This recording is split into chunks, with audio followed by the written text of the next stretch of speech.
Hey everyone, this is Oren, and I want to talk today about the film Mankiewicz. I'm going to talk about it while cooking spaghetti, if that's okay, because you got to multitask.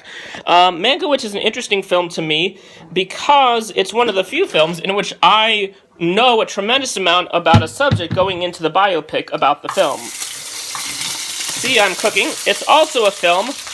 There are obviously films like, say, 42 about Jackie Robinson, or Primary Colors about Bill Clinton, or Judy last year about Judy Garland, where everyone kind of knows about those figures. But Herman Mankiewicz is a character which I uniquely know a lot about because I happen to research him for an article and another article I wrote, and I read 2 or 3 books about the Mankiewicz family. And I'm not going to just talk about the film, but I'm also going to talk about how I might have rewritten the film differently. And what I think might have been more interesting about his life than the film I just saw. So, Mankiewicz that we saw is a film by David Fincher. It's shot beautifully. It's a very kind of black and white homage to Hollywood. And it focuses on the life of Herman Mankiewicz, who was a screenwriter, at one point possibly the highest, or one of the highest paid screenwriters of the 30s, who was recruited by Orson Welles to create Citizen Kane. The film touches on his struggles with sort of alcoholism and just being kind of a snooty personality.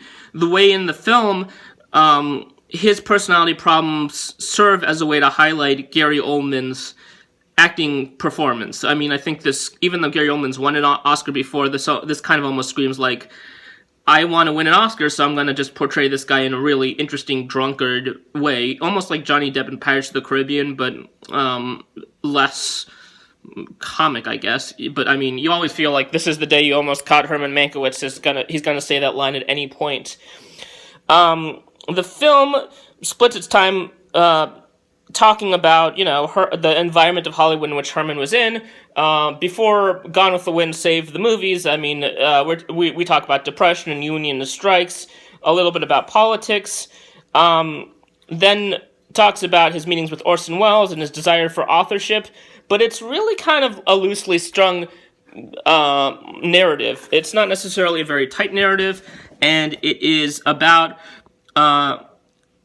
it's just kind of very breezy look at, the era as if expected the viewer to just kind of eat it up. I've seen so many films. I've always been fascinated with, Louis B. Mayer, the head of MGM Studios. It's Metro Goldwyn Mayer, so he's the mayor of that person, and these figures. But I mean, the first time I saw pictures with those figures, I was pretty satisfied. I've seen The Aviator, I've seen Judy, I've seen RKO 21, I've seen lots of films with these guys, so it's not that novel to me to see a view of old Hollywood at this point. And I think the film is a bit overly reliant on that. It meanders into politics.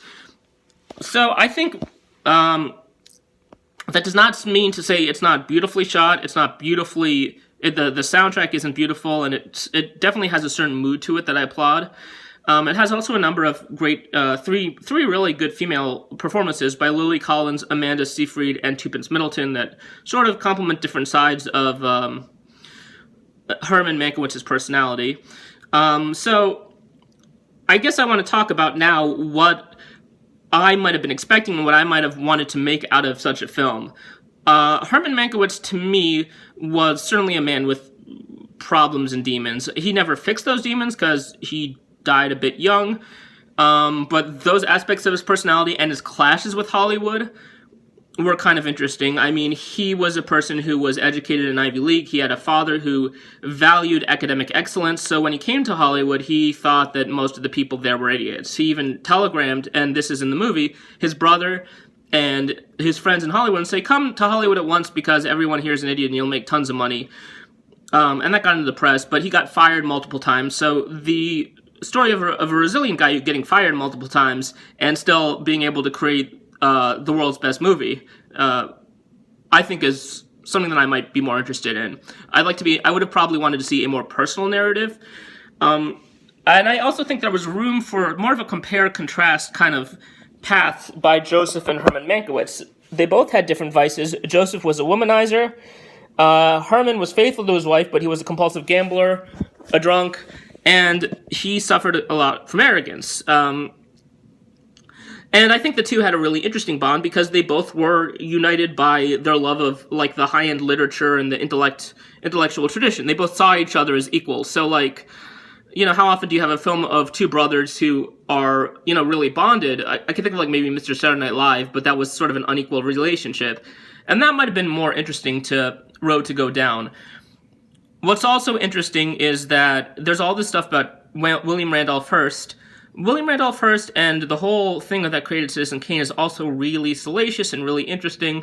Apparently, William Randolph Hearst possibly killed another director on board a private party on a yacht because William Randolph Hearst was madly in love with Marion Davies. I'm not sure if it's not entirely clear. I know that Marion Davies was like his mistress, his muse, his morality pet, and he wanted to give the world to her. I mean, that's definitely a theme in Citizen Kane, but that he was willing to kill for her, I think was really interesting. And in order to get away with it, he bought everyone on the boat that night with lavish presents. And he one of the people who he bought was Luella Parsons, who was a gossip columnist who he gave her a prime slot on his national papers, and he made her into a gossip columnist star. And Luella Parsons would later attempt to ruin Orson Welles. So when Citizen Kane came out, Herman Mankiewicz and Orson Welles dealt with trying to be sort of the enemy of the wrath of William Randolph Hearst, who tried to ruin them and ruin their movie and cancel its distribution. So that, I think, would have been a good part of the Act 2 of the story. First, Herman Mankiewicz dealing with the idiocy of Hollywood and trying to make his way and succeeding, and then getting bumped down and knocked down again by people trying to ruin his movie. And then his movie tried to get ruined, and then you could say he tried to get ruined a third time when he was denied or attempted to have his credit stolen for the movie Citizen Kane. So I would say that, there are three humongous obstacles in life that Herman had en route to creating a piece of work that was a very lasting legacy. That second obstacle, I think, was very salacious. The idea of William Randolph Hearst trying to screw him over because he wanted his life story protected, and the irony of this person who had spent his life publicizing things and creating kind of the gossip industry. And I think those things would have been more of a focused and better story than the kind of breezy Hollywood look. I think there's a certain segments of fans who would never tire of seeing images of MGM and Mayer and Thalberg and Wells, and what it suffers from, I think, is celebrating the film for its acting, when really it could have been more of a grounded story and have the actors serve that story instead.